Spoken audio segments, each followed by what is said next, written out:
Let's talk content for a second. What type of content is currently doing well, and how much content should a brand be producing?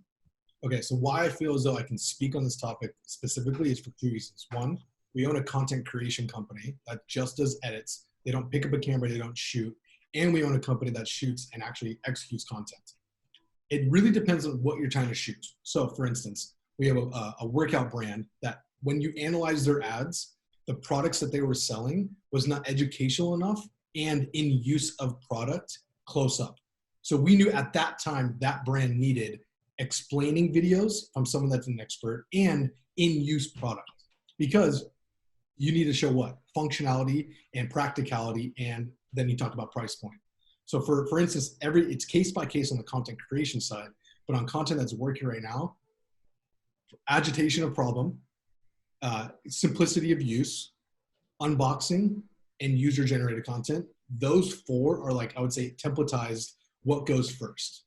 So we have another brand that sells t-shirts, plain simple t-shirts. How many times can you reposition a plain white tee, right?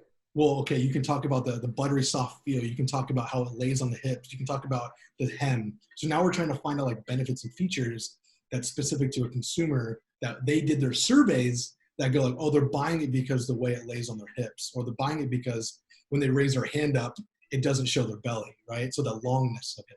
So we're actually showing real life practical content in our shoots. On the editing side, it's literally a volume play. So brands like No Limit Creative and Design Pickle and Constant Creative, the reason why these exist is because you just need volume.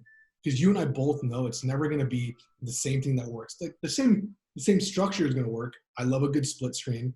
I love a good, what we call like a square zoom out. So it'll populate 4 times of like a UGC, and then it'll either zoom into one big screen or it'll zoom out fully and start talking about products specifically.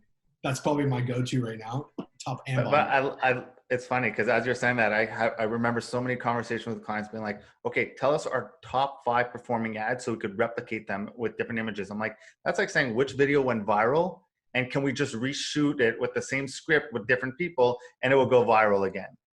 That's not how it works. Like you just give me everything. When they're like, how much content should I give you? I'm like, I won't say stop. Just keep going. Keep going. Flood me with it. I don't care. It's really true. Even we have a jewelry brand. Like on jewelry, you really can do 2 things. You can show up close what the product is, and then you can show like lifestyle, right? You can go product or you go lifestyle. So we have a nice progression of every single time to keep the consistency coming and the volume coming.